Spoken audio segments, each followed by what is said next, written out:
Hello everyone, welcome to our Let's Play series of Tyranny. This is Tunon RPG as usual, and I'm very happy that it's just to join me today as we go up these steps towards Tunon's private office, I guess. And we have Saveos, Aurora, Albatronas over here. We're gonna talk to them on our way out, and also we're gonna finish the conversations that we were having over there with Fatebine and Callio, and maybe a little bit with Rogalos. I think I left some questions unasked.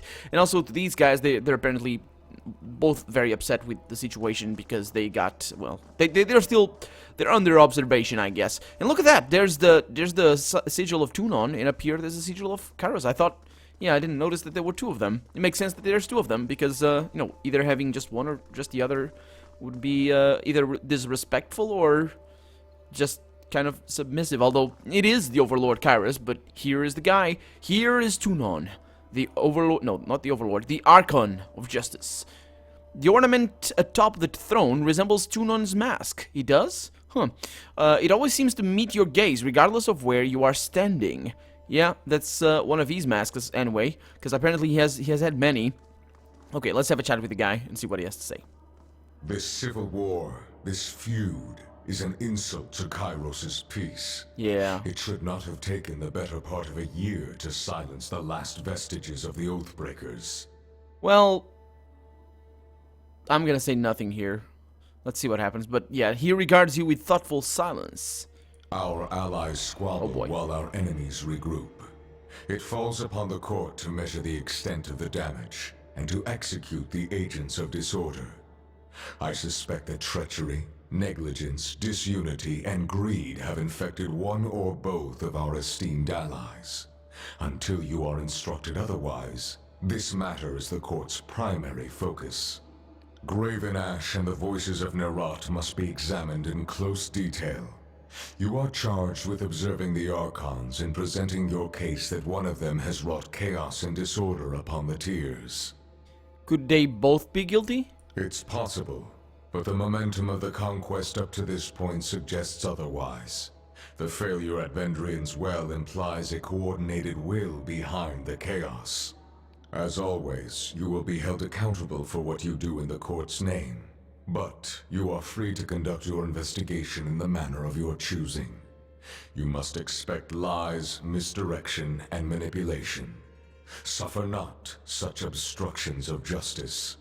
The disfavored seem the logical first step in your inquiry. The Legion holds you in some esteem, and Graven Ash has shown deference to the court in times past.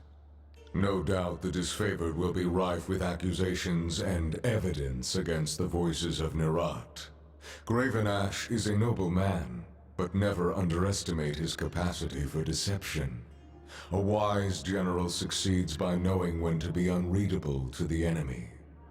You should, of course, speak with the Scarlet Chorus and gather their testimony, but it stands to reason that most in the chorus would sooner brag about a pauldron fashioned from your skull than entertain your questions. Do not regret killing the rabble that impede your investigation. They will be easily replaced. Yeah. Interrogating the Scarlet Chorus, though, seems an expedient move. The conscription methods of the Scarlet Chorus open the doors to the loyal and the wretched alike. No doubt those who are aligned to the Chorus out of survival will be the most forthcoming. The genuinely loyal members of the Chorus will likely lie with abandon to protect the voices of Nerat. Your fellow Fatebinders have been busy acting as my eyes and ears. I have a few leads for you to follow. Good. You should, of course, speak with your brothers and sisters of the court if you need further counsel. The disfavored have made use of the Sage's network of dovecotes and messenger birds as they come under capture. I've heard multiple claims of strategic communications gone missing. The Sages are broken, their citadel in flames, but they were not slaughtered to the last.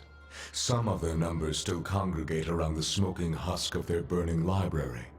If they have been reading disfavored communications, learn what they learned, then execute them. The Oathbreakers were reported to be using iron armaments, more than they might acquire from looting what few disfavored they killed. Any iron in the tiers not rusted through was made by forge-bound hands in Lethian's Crossing. Between craftsman and quartermaster, someone let iron fall into enemy hands. Investigate this matter and bring the thieves to justice. There is a final matter to discuss. A sensitive topic. Though it's impossible to gauge from his expression, Tunon seems more wary than usual. Let's observe etiquette over here. What concerns the court, Your Honor? In spite of the many shortcomings at Vendrian's Well, you managed to make a name for yourself. You proclaimed an Edict of Kairos, resolved its demanding conditions, and ascended the mountain spire. Any one of these feats would be worthy of recognition by the highest authority. You managed to accomplish 3. Yep. Tunon hovers in observance, awaiting a response. So, you managed to make a name for your... I proclaimed the Edict of Kairos, resolved its demanding conditions, and ascending the... well, basically, that's just one thing. All I did was ascend the mountain spire. And then the other things got kind of completed itself. Yeah, let's go with this one. I am in a privileged position to accomplish incredible deeds. It pleases me that you grasp your role, as long as you temper it with a sense of duty. Duty to whom? Whether by design or by accident, you have captured the attention of Kairos' army and the local tiersmen alike. This is no small opportunity, and the court charges you with exploiting your new standing to its fullest potential. You have a title in our hierarchy. However, it's a little-known secret that one's standing in the world is determined by their infamy, their deeds, and how they come to be known. Mind this notion as you bring justice to this lawless frontier. There may come a time when your deeds speak for you louder than any title. Oh, I wish that comes to happen, actually. Whatever you did to capture the attention of the masses at Vendrian's Well, I would encourage you to do so again. Okay. Well. Let's see. This is no time to roleplay. Let's see what he fits the best. So this one is definitely not for him. Great deeds will define me. That's I'm gonna go with this one. Great deeds will define me. You begin to understand.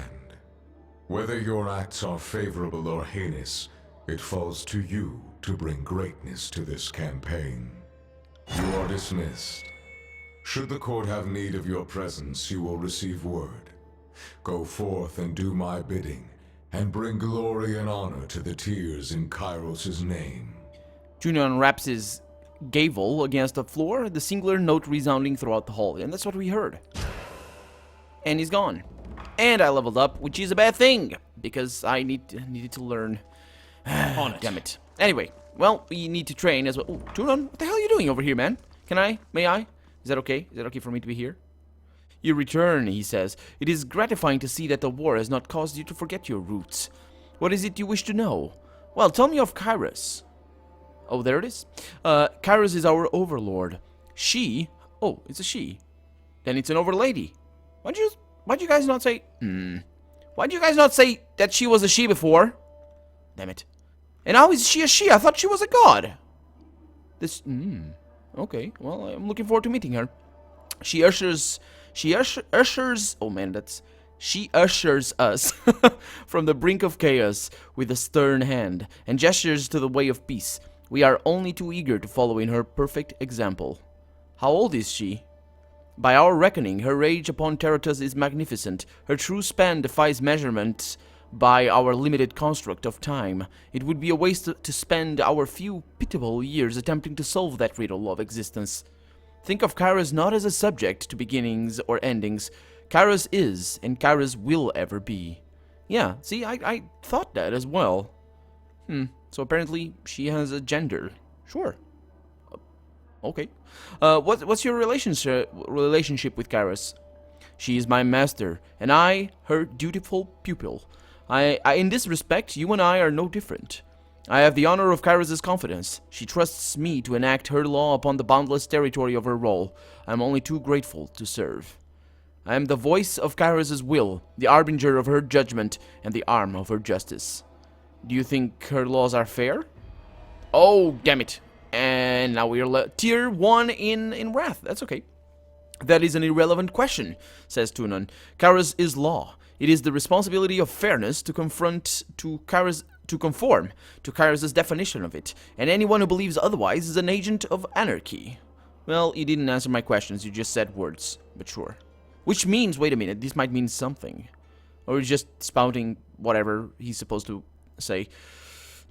I can't read too much into his character. Contemplate this as you deliver Kharas' peace to the frontier, says Tunon. If you fail to understand the importance and immutability of Kharas' law, then your work is but a perversion of justice.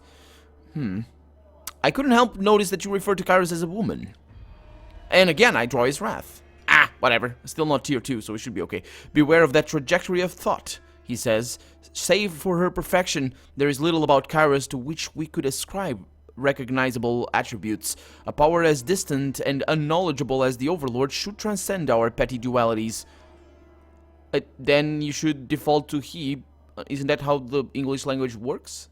Because it is how Portuguese language works. It just defaults to he. But yeah. Then why are you saying that she's a she? Male, female, it makes no difference. Kharas, his mother, 'twas all. So it's they. That's how language works, I suppose. English language. Anyway, let me ask you something else. Tell me about the Bleeden Mark. Yeah, that's right, about this guy. The Knife in the Shadows, the Archon of Shadows. He is my headsman and my assassin without equal. His official designation is Kharas' in Kharas' hierarchy is the Archon of Shadows, though I wonder what he ever considers himself aught but a slayer of the unjust. How did he earn his title? His work away from the court takes Bleeden Mark to the dark places of the world, the Tiers and Northern Empire alike. Over time, Shadows became his dominion. They cloak him, protect him, and even fight for him if the need arises. It is said that Bleeden Mark can travel to any place where shadows are cast. Only he would know this for certain. Does Bleeden Mark serve you alone? Your question is flawed. We are all servants of Kharas. The Archons are also agents of their own interests, those chosen few and power to bring order to the world in accordance with Kharas' peace. At present, Bleeden Mark is my vassal, and I his patron. The relationship is not so different from Graven Ash and Cairn, the fallen Archon, or Voices of Nerat and his songbird, Siren. Oh yeah, we've met her before as well. Such partnerings and apprenticeships are common. They provide mutual benefit to the Archons involved, as well as a measure of oversight. Yeah, I guess that is true. Although you are above them all, aren't you?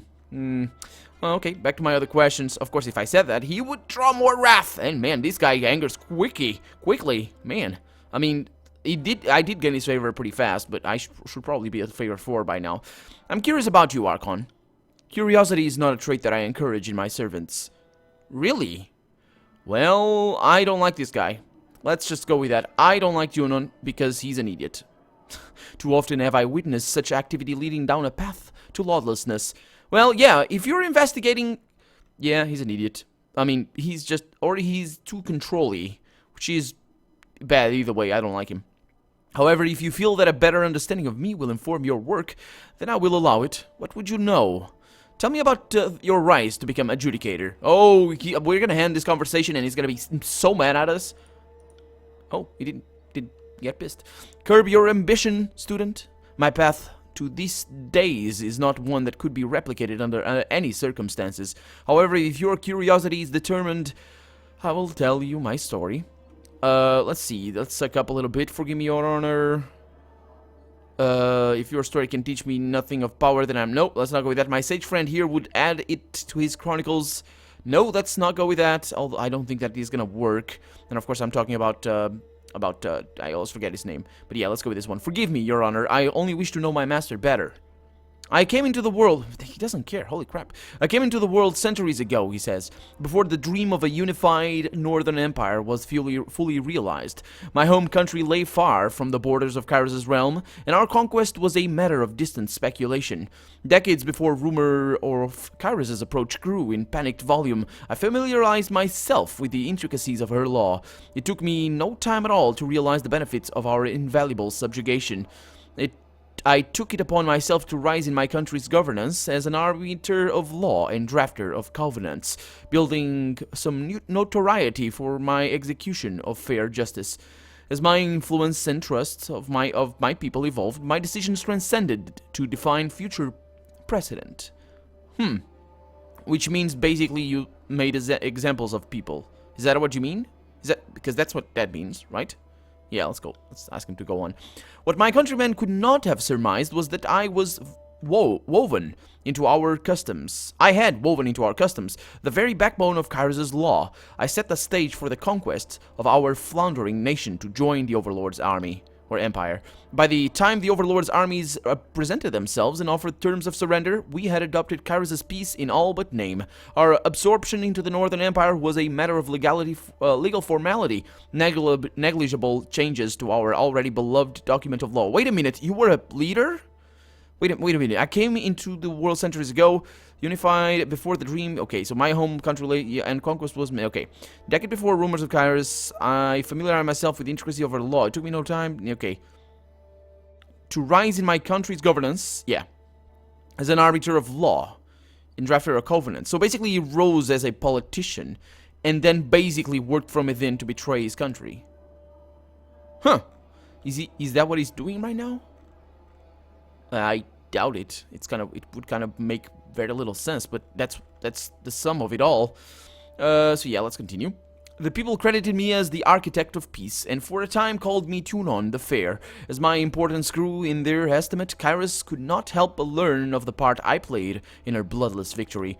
Kairos' law has a breadth of intricacies that is unapproachable to the masses. I was chosen to interpret and represent the Overlord's will across the Northern Empire and beyond, this time as adjudicator. It is my pride, my duty, and my life. Yeah, he's been at it for a long while. It's not going to change. I don't think if he was planning to betray Kairos or in any way, he would have, he's just a lapdog, that's what he is. And a dumbass as well.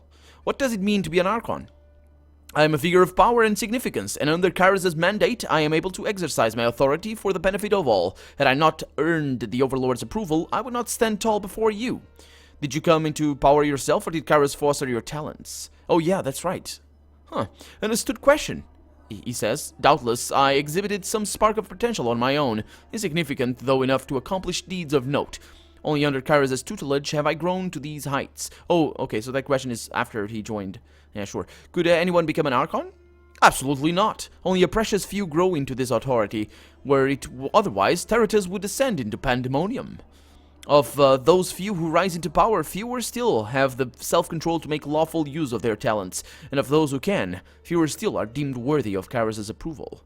Yeah, well, I've met a few Archons already, and they don't seem too self-control-y. So self-controlled, I guess. I mean, certainly not the voices of Narat. That's how it's pronounced. Is every Archon subservient to Kairos? Oh, didn't get angry. All are subservient before Kairos, but I intuit your meaning. The Overlord takes great pains to recognize potential. Before an Archon comes into their power, they will have faced the harshest scrutiny by an agent of recruitment, if not Bledenmark himself. Those who are found worthy of incredible deeds, but refuse to join their strength to the needs of the Empire, are doomed to die. Those who wish to make a name for themselves are invited into the fold, to serve and rule the needs of the Empire. This is the price of power in Kairos' hierarchy. Okay, let's go back to the other questions. What's the deal with your masks, by the way? Of course, he's pissed at me. Well, I don't care, Tunon, I will bring you down. Because I hate you. Not because I am against your ideals. Because I don't have no proof that you are any less faithful to Kairos than he should be. This should be obvious to you by now, student, he says. Since the answer is relevant to your duties, I will tolerate your ignorance and explain. The face is an uncontrollable warren of muscle spasms and reactionary contortions, sickening in its display of every petty bias. It cannot be trusted to audience or judge a dispute without navigating a gauntlet of subjectivity for all to witness. No, that's uninteresting. His face palming right now. Look at him. In my early days, he says, before the Northern Empire spread to my lens, I fashioned a mask of listening out of stern, uncaring wood. This expression of endurance enduring impatience hearkens the testimony of my petitioners, taking in all evidence before weighing matters in their due course.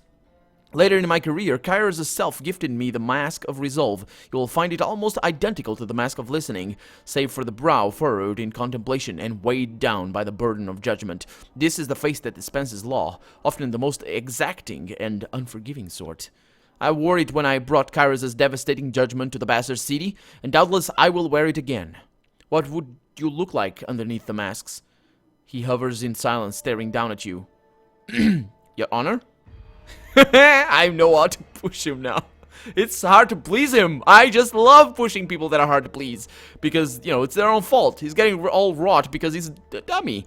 Anyway, the shadows wreathing Tunon's feet weep about like waves in a storm, ebbing and flowing in your direction. An unmistakable air of anger fills the room. Your Honor. Yeah, I'm not afraid of you. The question is irrelevant. Actually, what was the question? What you look like... Oh, that's right, I asked for his face. The question is irrelevant, he says. Justice is ageless, sexless, devoid of opinion other than the right or wrong. A face is extraneous to the function of law. Move on from this line of questioning, Fateminder. It will do you no good. Well, I was pushing him before. Yes, but what do you look like? Do you even remember? Of course. Was that really bad? It wasn't that bad. I wore the mask of my office for centuries, he says. Like my gavel, it is a symbol, a testament to my authority. There is no need to remove it. Yeah, but that doesn't answer my question.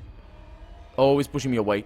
And yet, it must suffice. Oh, he's getting pissed, even with a face. You go too far, Fatebinder. You have earned the court's displeasure, and I will hear no more out of you. Dismissed. And he slams the pommel of his gavel to the, I don't know how to pronounce that. But yeah, he's pissed at me. Can I talk to him again? Fatebinder, what do you want? Though his expression never changes, you feel the pressure of concentrated glare. Yeah, that's as before. I wish to apologize for my line of questioning earlier, Your Honor. Let's see if I can bring favor in my favor here. No, I didn't. You surprised me with your impudent presumption, he says. Suddenly you challenged the court's opinion of you. Challenged.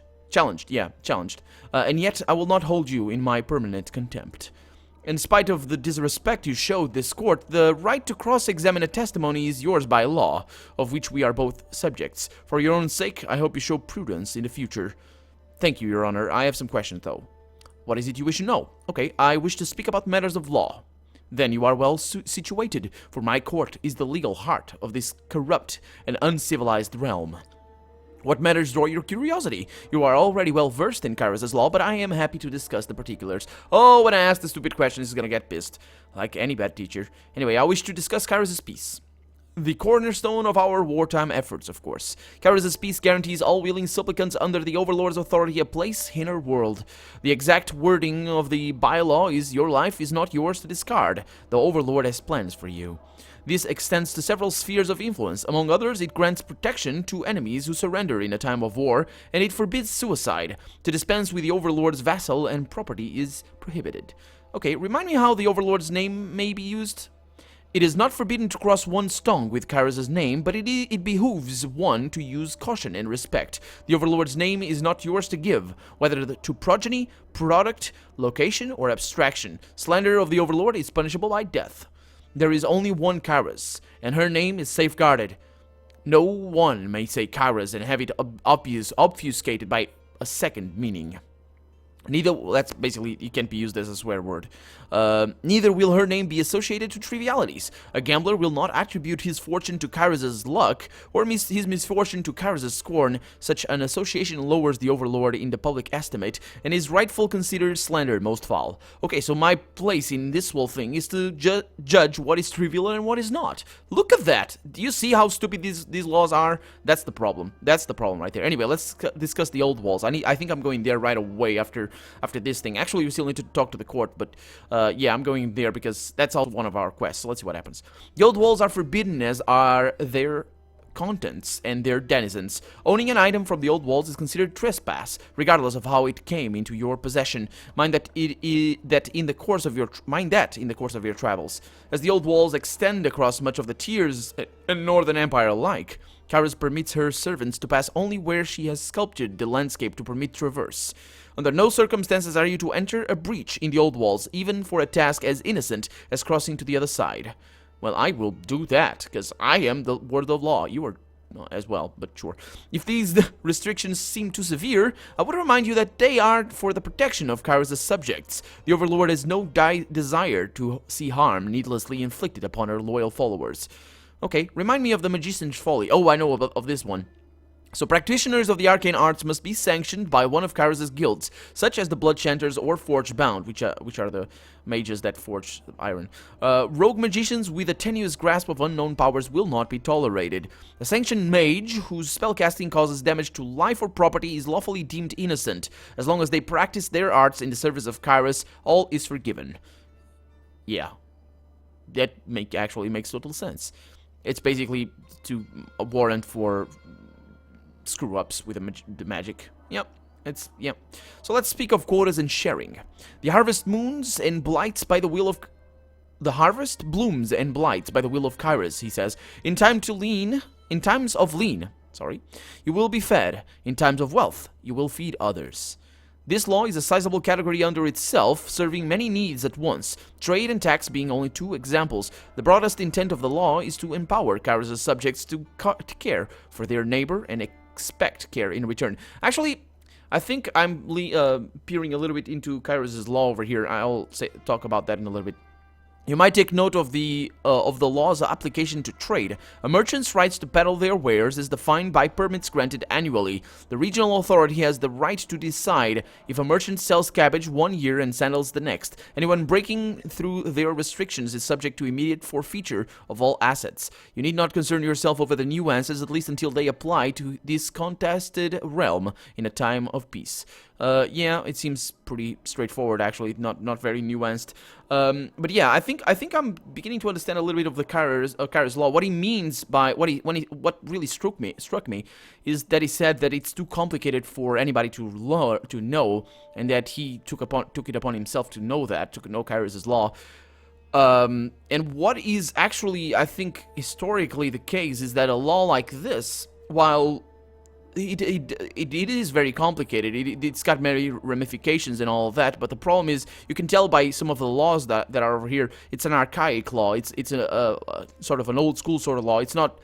It's not based on, like, modern laws are usually based on a set of rules, usually the Constitution or something like that, that then extend out of that, and it's just basically all based on that, and they can change. So the law isn't complicated because the modern laws, anyway, are not complicated because they have many ramifications. It's complicated because they may be wrong.